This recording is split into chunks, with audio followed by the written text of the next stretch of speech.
함께 주님 찬양하겠습니다. 찬송가 282장으로 찬양하겠습니다.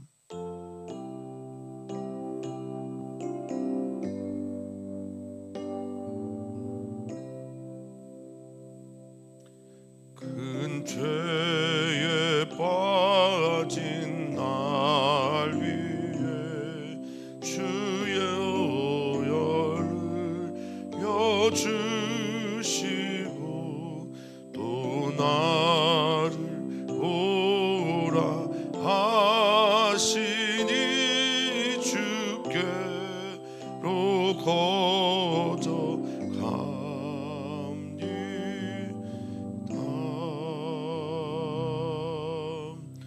내 죄를 씻는 능력은 주 보혈밖에 없으니 정하게 되기 원하여 주께로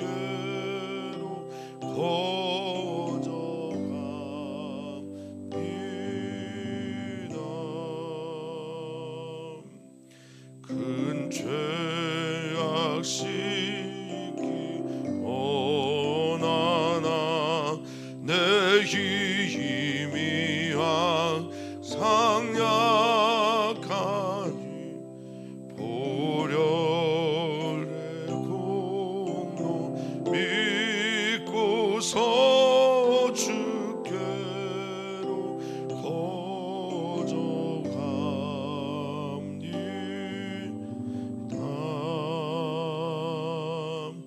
내 죄가 심히 무거워 구하여 줄이 없으니 내 의심 떨쳐 버리고 주께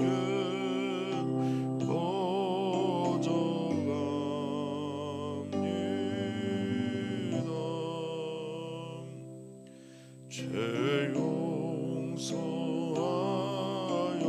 주시고 내 마음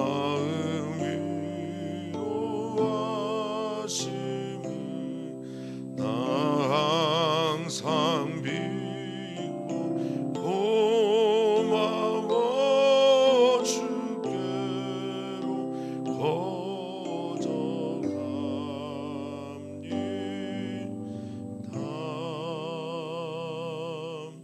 주 예수 베푼 사랑이 한없이 크고 넓으니 내 뜻을 모두 버리고 주께로 거저갑니다.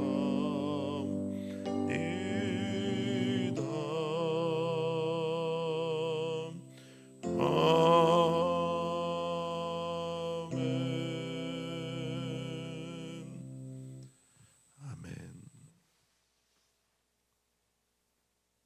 오늘도 우리는 주님의 사람으로, 주님의 사람답게 이곳에 또 우리가 있어야 할 곳에 서 있게 하여 주시옵소서. 주님, 우리의 마음이 주님께 열리게 하여 주시고 우리의 발이 주님께서 원하시는 곳에 서 있게 하여 주시고 우리의 눈이 주님께서 바라보시는 곳을 바라보게 하여 주시옵소서. 그런 하나님 아버지의 마음, 그 뜻대로 살기 위하여 오늘의 말씀 앞에 서서 회개가 일어나게 하여 주시고 자복함이 일어나게 하여 주시고 돌이킴이 우리 가운데 일어나게 되어 주님을 향한 걸음이 매일매일 새롭고 매일매일 더 깊어지고 매일매일 더 아름다워지게 되기를 소망하오니 주님, 오늘도 예수님 닮게 하여 주시옵소서. 감사함 예수님의 이름으로 기도하옵나이다. 아멘. 아멘. 하나님 말씀 함께 보겠습니다. 하나님의 말씀 마태복음 21장 33절에서 46절까지 말씀입니다. 마태복음 21장 33절에서 46절까지 말씀입니다. 한 목소리로 읽겠습니다. 다른 한 비유를 들으라. 한 집주인이 포도원을 만들어 산 울타리로 두르고 거기에 집 짜는 틀을 만들고 망대를 짓고 농부들에게 새로 주고 타국에 갔더니 열매 거둘 때가 가까움에 그 열매를 받으려고 자기 종들을 농부들에게 보내니 농부들이 종들을 잡아 하나는 심히 때리고 하나는 죽이고 하나는 돌로 쳤거든. 다시 다른 종들을 처음보다 많이 보내니 그들에게도 그렇게 하였는지라. 후에 자기 아들을 보내며 이르되 그들이 내 아들은 존대하리라 하였더니 농부들이 그 아들을 보고 서로 말하되 이는 상속자니 자 죽이고 그의 유산을 차지하자 하고 이에 잡아 포도원 밖에 내쫓아 죽였느니라. 그러면 포도원 주인이 올 때에 그 농부들을 어떻게 하겠느냐. 그들이 말하되 그 악한 자들을 진멸하고 포도원은 제때 열매를 바칠 만한 다른 농부들에게 새로 줄지니이다. 예수께서 이르시되 너희가 성경에 건축자들이 버린 돌이 모퉁이의 머릿돌이 되었나니 이것은 주로 말미암아 된 것이요 우리 눈에 기이하도다 함을 읽어본 일이 없느냐. 그러므로 내가 너희에게 이르노니 하나님의 나라를 너희는 빼앗기고 그 나라의 열매 맺는 백성이 받으리라. 이 돌 위에 떨어지는 자는 깨지겠고 이 돌이 사람 위에 떨어지면 그를 가루로 만들어 흩으리라 하시니 대제사장들과 바리새인들이 예수의 비유를 듣고 자기들을 가리켜 말씀하신 줄 알고 잡고자 하나 무리를 무서워하니 이는 그들이 예수를 선지자로 알미었더라. 아멘. 아멘. 우리는 사순절 기간을 지금 보내고 있습니다. 사순절 기간에는 우리 주님 우리가 따라야 하고 우리가 사랑해야 하고 믿어야 할 믿음의 주 되시고 우리 믿음의 마침표가 되어야 할 예수 그리스도를 깊이 바라보고 묵상하는 기간입니다. 오늘도 사랑하는 예수님을 더 사랑하게 되기를, 오늘도 우리가 닮아야 할 표대가 되는 예수님을 더 닮아가는 우리 사랑하는 성도님들 되시기를 축복합니다. 예수님의 눈은 우리와 다릅니다. 예수님의 눈은 화려함 속 바벨탑 같은 높이에 쌓은 마천루 같은 것들 속에서 폐허를 봅니다. 혼동을 봅니다. 그 안에 숨겨진 상처들을 봅니다. 예수님의 눈은 우리와 다릅니다. 연약함 속에 있는 사람들 가운데서 그 어떤 것보다 강함을 보시는 분이 우리 예수님입니다. 그 예수님의 눈을 따라, 예수님의 마음을 따라, 예수님의 말씀을 따라 오늘의 문을 열고 오늘을 거룩하게, 오늘을 아름답게, 오늘을 하나님 보시기에 좋았다라고 말씀하시는 선물 같은 날로 만드시는 우리 귀한 성도님들 되시기를 축복합니다. 오늘의 말씀은 한 번 더 비유를 하시는 예수님의 이야기로 시작이 됩니다. 33절에 보면 다른 한 비유를 들으라 라고 말씀하시죠. 주일 일부 예배 때 김승현 목사님께서 말씀하시면 섭자, 섭리할 때 섭자 안에는 귀자가 3개가 있습니다. 손수 옆에 귀자가 3개 있는 것이 섭자인데, 다스리고 통치하는 섭자도 있지만 이 섭자 안에는 치료의 섭이 있습니다. 치료하다, 고치다라는 한자 섭도 있는데요. 주님께서 들으라라고 말씀하시면서 그들에게 섭리, 통섭 등을 가르쳐 주시는 거예요. 그러면 그것을 듣고 믿는 사람들은 이 섭리를 따라 살아가면서 치유가 일어나기도 하는 겁니다. 들을 귀 있는 자가 복된 겁니다. 우리의 귀가 2개가 아니라 사실은 3개였음을, 그리고 그 3번째 귀가 잘 작동할 때 우리는 주님의 사람이 되어가게 됩니다.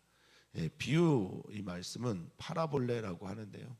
나란히 던지다라는 뜻을 가지고 있습니다. 하나는 진리, 숨겨진 진실, 또 하나는 그것을 열어가게 되는 현상, 설명이 있는 게 이게 비유의 특징이라고 할 수 있습니다. 그런데 성도님들, 우리 인생은 사실 비유와도 같습니다. 우리에게 보이는 현상들이 있잖아요. 그 현상들 속에 하나님께서 우리에게 말씀하시고자 하는 진리를 깨닫는 사람들, 그러니까 우리는 우리의 삶이 온통 비유로 가득해요. 어떤 일들이 일어나게 됐을 때 그 일들 속에 살아서 역사하시고 인도하시는 하나님을 보느냐 보지 못하느냐, 우리들의 현상을 그 현상만으로 판단하고 내가 결정하는 것이 아니라 서두에도 말씀드린 것처럼 화려함 속에서 폐허를 보시는 우리 주님, 연약함 속에 아픔 속에서 가장 강력한 것을 보시는 주님의 눈으로 나의 인생을, 우리 사랑하는 주변의 인생을 해석해 나가시기를 축복합니다. 이것이 비유에 담겨져 있는 또 다른 메시지라고 믿습니다. 비유는 이렇습니다. 한 주인이 포도원을 만듭니다. 여기 만들다라고 하는 단어의 의미는 심다라는 거예요. 33절에 포도원을 만들어 심습니다. 만드는 목적이 분명한 거죠. 그리고 산 울타리로 두릅니다. 이 경계선을 잘 만들어줘요. 안에는 즙 짜는 틀을 만들어줍니다. 그리고 감시할 수 있도록 외적의 침입이나 들짐승들 막아설 수 있도록 망대까지 지어줍니다. 이제 완벽하게 갖춰야 될 것들을 다 갖추게 한 다음에 농부들을 택합니다. 이런 주인이 어디 있겠어요? 그 농부들에게 소작을 시키는 거예요. 세를 주고 그리고 여행을 떠나게 됩니다. 여기서부터 비유의 시작입니다. 그리고 나서 시간이 되었어요. 포도원을 만든 이유가 뭐고 포도원에 이 농부를 들인 이유가 무엇이겠습니까? 당연히 포도 열매 때문 아니겠어요? 이 이야기는 이사야서 5장에 있는 포도원의 노래와 매우 흡사합니다. 하나님께서 극상품 포도나무를 포도원에 심으셨어요. 이게 이제 이스라엘 백성들. 근데 그들이 열매를 맺지 못하는 거예요. 사악한 거예요. 악한 거예요. 지금 주님께서 열매를 바라서 주인이 열매의 때가 되어서 열매를 받으려고 종들을 보내줬습니다. 여기 이때는 카이로스를 말합니다. 하나님의 시간이고 또 기회의 시간이기도 합니다. 자, 농부들에게 보냈더니 농부들이 어떻게 해요? 종들을 먼저는 잡습니다. 그러니까 종들을 종들로 본 건지 아니면 종들의 주인을 무시하는 건지. 우리는 사실 다 주님의 아들이며 종입니다. 딸입니다. 아들과 딸을 무시한다라는 건 그 아버지를 무시하는 거고요. 그 종을 무시한다라는 건 그 종의 주인을 무시한다라는 겁니다. 이것은 종들에 대한 태도가 아니라 주인에 대한 행동이었던 겁니다. 자, 농부들이 종들을 잡아 하나는 심히 때립니다. 이 때리다라고 하는 헬라어 원어를 살펴보면 때로인데 때로라는 단어인데 가죽을 벗기다, 채찍질하다 이런 겁니다. 그러니까 가죽을 벗기는 채찍질을 한 거겠죠. 뭐 때린 건 그럴 수도 있습니다만 그 다음엔 뭐라고 나옵니까? 죽였다, 살해했다, 살육했다라고 말합니다. 그리고 돌로 쳐 죽입니다. 돌로 쳐 죽였다라는 의미는 당시의 히브리 문화에서는 정죄하여 죽였다라는 의미이거든요. 무슨 죄를 졌길래? 그러니 집주인이 원하는 열매는 당연한 것인데 이 농부들의 행동은 전혀 당연하지 않습니다. 그런데 이 죄악이 반복이 됩니다. 36절을 보니까 다시 다른 종들을 처음보다 많이 보내니 그들에게도 그렇게 했다라고 말하고 있습니다. 집주인이 종들을 보냈고 뭐 이 종들은 아마도 하나님 아버지께서 보내시는 선지자들이었을 가능성이 매우 높죠. 그리고 말씀 사역자들 혹은 뭐 제사장이나 사사 등등 많은 이들을 주님께서 보내주셨는데, 그들에 대한 이 백성들의 태도가 하나님 아버지에 대한 저항과 반항으로 나타나게 됩니다. 저는 여기에서 참 좋은 단어가 있습니다. 그것은 뭐냐면 다시입니다. 그리고 37절에 나오는 후회입니다. 이건 무슨 의미를 가지고 있는 것일까? 포기하지 않으려고 하시는 그 영혼들과 포도 열매를, 이게 뭐 중요하겠습니까만 그 모든 것들을 포기하지 않으시는 하나님 아버지의 마음이 조금은 읽혀집니다. 저는 항상성의 존재도 아니고 저는 완전한 존재도 아닙니다. 완전할 수도 없는 존재입니다. 주님께서 계속해서 말씀해 주시는 그 말씀, 이야말로 저에게는 사랑입니다. 사랑하는 성도님들도 그렇지 않으실까요? 사랑하는 자녀들에게 꼭 필요하고 중요한 것은 어떻게 하십니까? 반복해서 말씀하시는 것처럼 말입니다. 자, 37절입니다. 아들을 보내면서 아들은 존대하겠지라고 생각을 하고 보내십니다. 여기 존대하다라는 말이 헬라어로 엔트로페라고 하는 단어인데요, 엔트레포라고 하는 이 단어는 뒤집어서 생각하다라는 의미입니다. 아, 바뀌겠구나, 회개하겠구나, 돌이키겠구나, 아, 지금까지의 태도를 바꾸겠구나라고 생각을 합니다. 그런데 이 기대는 어김없이 무너지게 되는데, 이 기대를 하는 이 주인의 마음, 그리고 이 아들을 바라보는 이들의 마음은 완전히 다릅니다. 계속해서 더 악해지는 거예요. 계속해서 더 자신의 어떤 이 명분들이 강화가 되는 겁니다. 그 명분은 무엇일까? 그들이 바라는 그것은 무엇일까? 농부들이 그 아들을 보고 말합니다. 이는 상속자구나. 이 모든 것들을, 이 포도원을 차지하게 되는, 물려받게 되는 상속자구나라는 걸 알게 됩니다. 그래서 어떤 생각을 품냐? 죽이고 유산을 차지하자. 여기서 유산은 뭐예요? 포도원 아니겠습니까? 이에 잡아서 이거는 포도원 밖으로 내쫓아 버립니다. 에크발로라고 하는 내쫓다라는 단어 안에는 심한 경멸이 들어있고, 에크발로라고 하는 내쫓다라는 말은 때로는 귀신을 축출할 때 쓰기도 하는 단어입니다. 그리고 내쫓다라고 하는 여기에 담겨져 있는 의미는 당신은 이 곡과 상관이 없는 존재요 라고 말하는 겁니다. 아들이 왔는데. 자, 이제 비유를 정리하면서 말합니다. 그러면 포도원 주인이 올 때에 이 농부들은 어떻게 하겠냐? 사람들이 대답합니다. 이 그들이 누굴까? 우리는 한번 생각해 보게 됩니다. 제자들일까요? 무리들일까요? 아니면 대제사장들과 서기관들일까요? 종교 지도자들일까요? 어쨌든 우리는 이 비유를 들으면서 이렇게 대답합니다. 당연하게 악한 자들은 진멸해야죠. 여기 이 진멸하다라는 단어 앞에 카코스라고 하는 헬라어가 생략되어 있는데요, 재미난 것은 이 악한 자들도 헬라어로 카코스예요. 그리고 생략되어 있는 단어도 카코스입니다. 그럼 그 카코스를 어떻게 번역을 하냐면 악하게로 번역을 해야 됩니다. 그러니까 이 단어 안에 담겨져 있는, 이 문장 안에 담겨져 있는 말은 악한 자들은 악하게 진멸해야 됩니다라는 얘기가 들어가 있어요. 그 심판받아야 된다라는 거고, 악한 자들은 그 심은 것을 거두게 됩니다라는 뜻이 들어가 있습니다.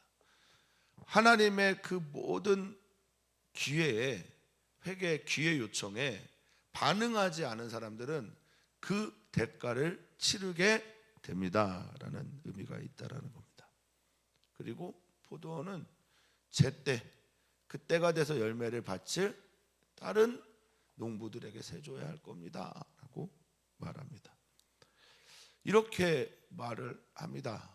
이렇게 말을 누가 했는지는 모르겠으나 무리든 제자들이든 또 종교 지도자들이든 모두가 다 예수님 앞에서 십자가 앞에서 같은 행동을 합니다. 다 버리거든요.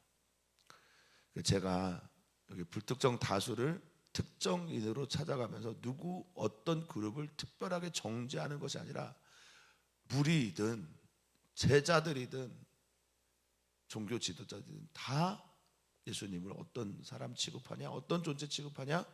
버린 돌 취급을 합니다. 예수님이 말씀하십니다. 시편 118편에 있는 말씀을 인용하시는 건데요. 22절 이하입니다. 건축자들의 버린 돌, 이 버린 돌이 바로 자신이고 이 버린 사람들이 바로 그들 아니겠습니까? 이 버리다라고 하는 아포도키마조라는 헬라어는 거절하다, 자격이 안 된다, 허락할 수 없다라는 겁니다. 쓸모가 없다라는 겁니다. 필요가 없다라는 겁니다. 메시아로 오신 예수님을 메시아로 받아들이지 않는 겁니다. 누가요? 종교 지도자들만입니까? 물론 그럴 수도 있겠습니다만 누굽니까? 무리들은 아니었습니까? 제자들은 아니었습니까? 이것은 주님으로 말미암아 된 어떤 사건을 보여주는 건데 이 버린 돌이 뭐가 된대요? 모퉁이의 머릿돌이 됐다라고 합니다.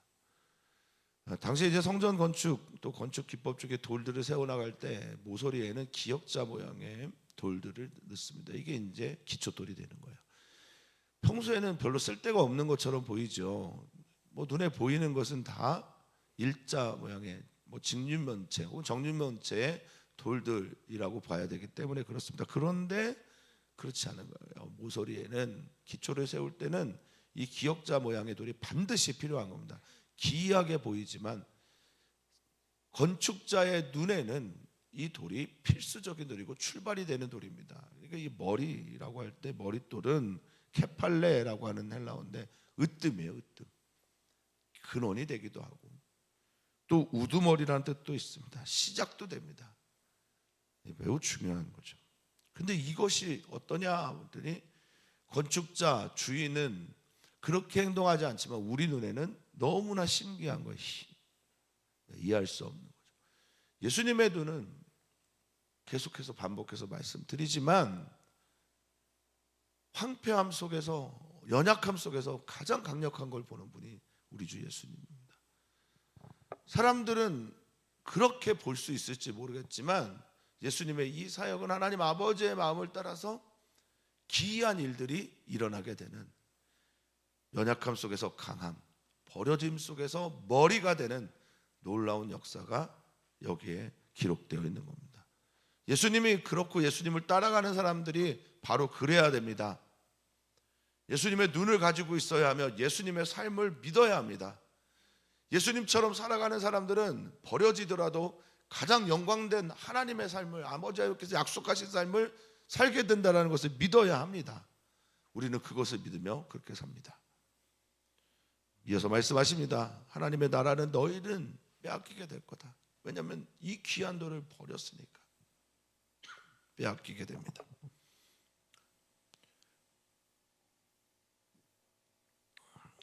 그 대신 이 열매는 하나님 나라의 기업은 그 땅에서 열매 맺는 백성들이 받게 될 거다.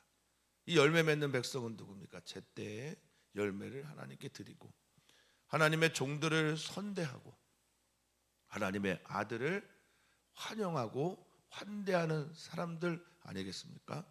그리고 열매 맺는 사람은 누구겠습니까?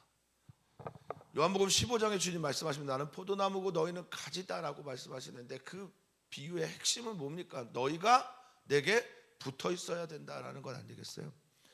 그러니까 예수님을 내가 영접하고 맞아하고 맞아들이고 받아들이고 예수님을 내 안에 모시고 살면서 아멘이 되셨으면 정말 좋겠습니다. 살면서 예수님께 붙어 있으므로 예수님이 원하시는 열매를 맺는 사람들 그들에게 이 하나님의 나라가 찾아오게 되고 하나님 나라를 받게 된다라는 겁니다. 예수님 우리 안에 계십니까? 예수님 환영하십니까? 예수님 맞이하고 계십니까? 그렇게 되시기를 축복합니다. 자, 그런데 이 돌, 모퉁이의 머릿돌이 되시는 이 돌을 받아들이지 않는 사람들은 어떻게 되느냐? 이 돌 위에 떨어지는 사람, 하나님 나라의 백성으로 살아가다가 거치는 돌이 되어서 떨어져서 미끄러져서 실족해서 여러 가지 이유가 있겠죠. 여기 그들처럼 말입니다. 악한 자들을 진멸하고 새로운 농부에게 이 새롭게 맡겨야 합니다라고 말했던 그들 모두를 포함한 사람들, 예수님을 거절하고 거부하고 떠나가고 버린 수많은 사람들은 떨어지면서 어떻게 되냐? 완전히 깨지게 됩니다. 이 깨지다라는 단어는 산산이 부서지다라는 말이에요. 박살이 났다라는 겁니다. 이 돌이 사람 위에 떨어지면 그를 똑같은 말이죠. 가루로 만들어 흔적조차 없게 만들 것이다 라고 말씀하십니다. 예수님은 우리 향해 계속해서 지금도 오늘도 말씀하십니다. 세상의 질서를 세워나가는 건 법입니다. 우리의 몸을 치료하는 것은 의술입니다.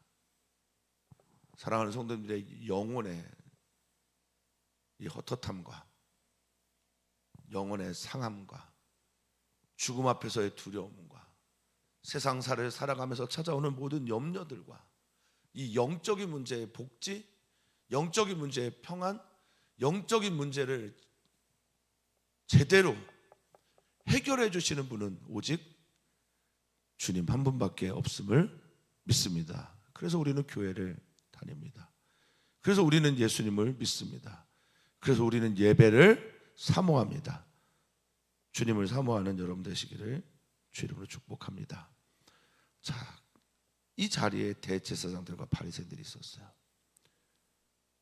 그 말을 신나게 대답했던 사람의 무리에 있었는지는 모르겠으나 이 비유를 다 듣고 나서 그들은 깨닫습니다. 자신을 가리켜 한 말씀인 줄 알고. 이건 어떤 의미가 있을까요? 예수님께서 주시는 마지막 기회 아니었을까요? 이 기회는 어떤 의미를 가지고 있습니까? 돌이킬 수 있는, 회개할 수 있는 모먼트, 순간 아니겠습니까? 깨달았는데, 알았는데 아들을 우리가 거부하고 있다, 아들을 밀어내고 있다, 아들을 죽이려고 하고 있다라는 이 마지막 기회조차 그들은 놓치고 살아갑니다. 그런데 마지막 기회, 마지막 순간이 오늘인 사람들이 너무나 많은 거예요. 어떤 이는 오늘 생명을 잃어서, 어떤 이는 오늘 메시지를 듣고 죽을 때까지 듣지 못해서, 어떤 이들에게는 이것이 마지막 기회일 수가 있는 사람들이 얼마나 많은지 모릅니다. 이거 내게 하는 말이구나 깨달았는데, 알았는데 주님과는 완전히 다른 길로 가게 됩니다. 그들은 그래서 머리를 써서 예수 그리스도를 잡으려고 합니다. 죽이려고 합니다. 어제의 질문과도 같은 거지만 그들은 진리 앞에 서려고 하지 않습니다. 자신들의 안위, 자신들의 권력, 자신들이 소유하고 있는 그 어떤 것 때문에 백성들을 무서워합니다. 사랑하는 성도님들의 성도님됨이 하나님으로부터 왔으면 그것이 정말 진리이고 여러분들의 신앙의 고백이라면 우리는 그 근원인 하나님을 두려워하게 되어 있습니다. 그 하나님 근원인 하나님을 바라보게 되어 있습니다. 이들의 권력, 이들의 이 모든 것들은 어디에서부터 온 것일까요? 그들은 백성을 두려워합니다. 그들은 하나님을 두려워하지 그래서 않습니다.